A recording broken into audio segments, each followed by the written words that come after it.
guys, and welcome back to my channel. My name is Brenna Jean, a future doctor, and today I'm going to be talking about 7 tips that I have for writing your personal statement. Now, originally I was going to have it be 10 tips, but I couldn't think of 10 tips when I was writing out what I wanted to say, so it's going to be 7, which is my favorite number. Yeah, let's do this.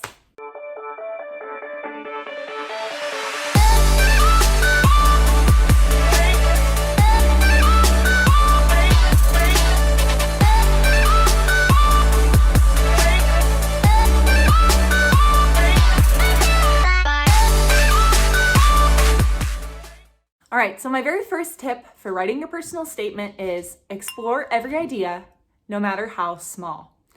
Now, what do I mean by that? When you are coming up with content for what you're gonna write in your personal statement, you really should try and explore every single experience that could possibly make its way into that essay, because you never know what sort of experience might be really influential in your life, might have been influential in somebody else's life, or might really stick out to someone in admissions as something that's really unique. What I recommend is that you brainstorm as many ideas of what could go in your personal statement as possible, and then after that, go through each idea that maybe sparks a story in you and spend 10 to 15 minutes just writing on that topic and see what comes out. Maybe you'll really like the story that develops, or maybe something that you thought would be a no-brainer, you don't know what to write about. So explore every single idea, because you never know what can surprise you.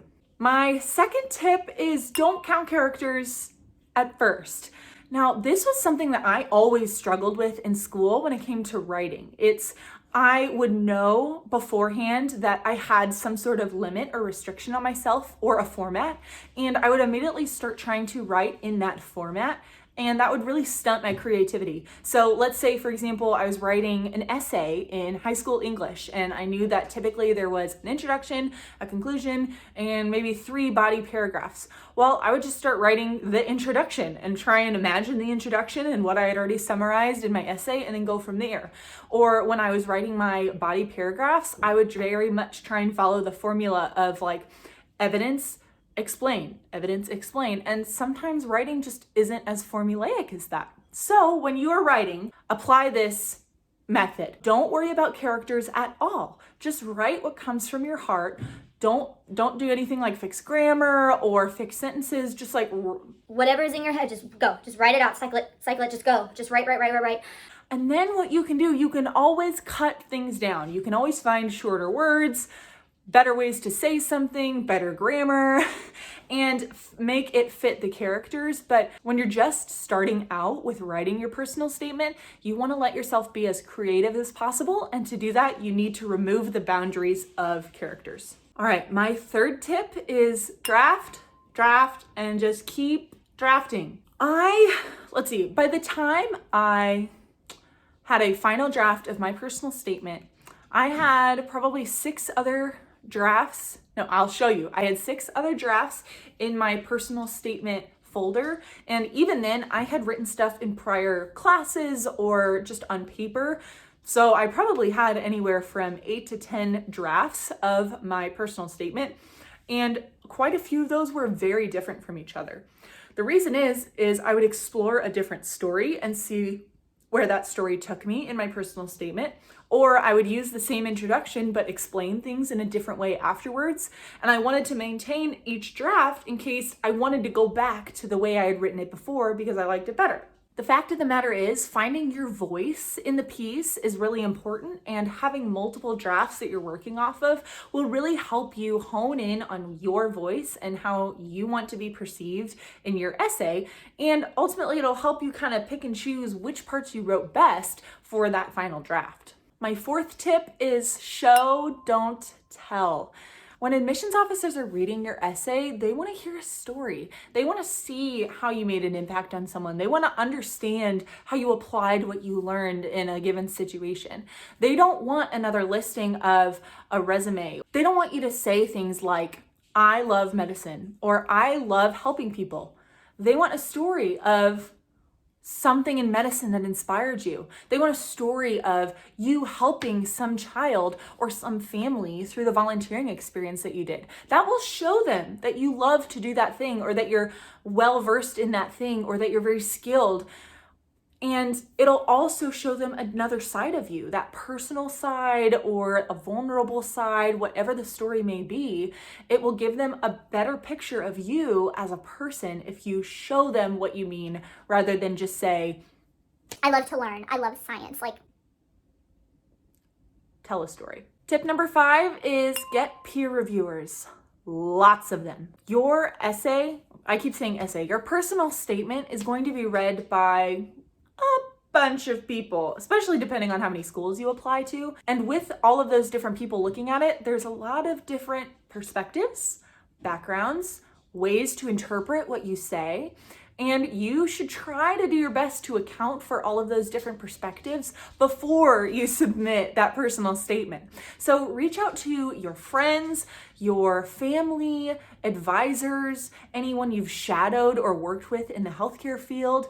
If you know any admissions advisors, get their feedback as well, and get as many people reading your personal statement as possible so that you can include their perspective in your revision. So let's say that a certain word or phrase that you use seems common enough in your language, and that's how you want to explain something in your essay. Well, maybe that's offensive to someone else. They grew up with that being offensive. Well, you don't want that. Or maybe the way that you explain something just doesn't make sense to other people. Maybe it makes sense to you because you wrote it, but it doesn't make sense to other people. Well, they'll point that out, and then you can change the phrasing to make sure that everyone can read it and really understand what you mean by it. And with this tip, just know you don't have to make every change that's recommended to you. I certainly didn't. I took in feedback and I changed what I thought was necessary, and I didn't change what I wanted to keep the same, and it worked out just fine. So do stay true to yourself. Make sure your voice doesn't change too much, but do take other people's feedback into account and get as many views and opinions as possible. Tip number 6, reevaluate. Once you think you have a completed and ready to go personal statement, look back on it, read through it a few times, and make sure it really answers the core questions. So why do you want to go to medical school? Or why do you love medicine?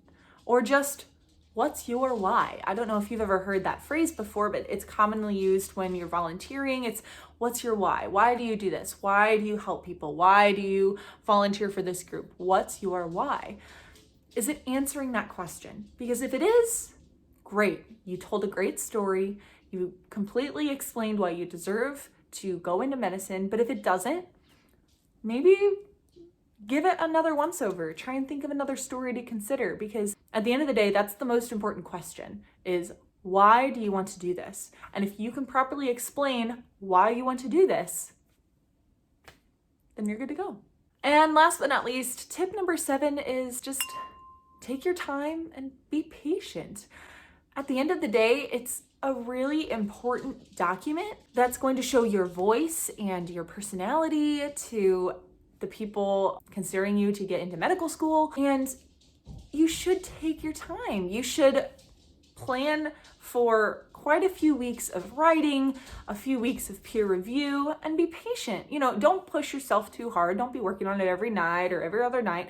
Give yourself plenty of time to write something, step away from it, do something else fun, take care of yourself, and then come back to it once you've had some time to ruminate and write something even better or improve on what you had before. It's an important piece of your application, but it is just one piece of your application. So you need to be able to dedicate the amount of time that's necessary to where you feel confident, right, in what you're writing, but at the same time, go easy on yourself. It's a personal statement. It should be storytelling. It should be explaining why you love medicine, and it's not anything like insane. So just go easy on yourself, take plenty of time, and yeah.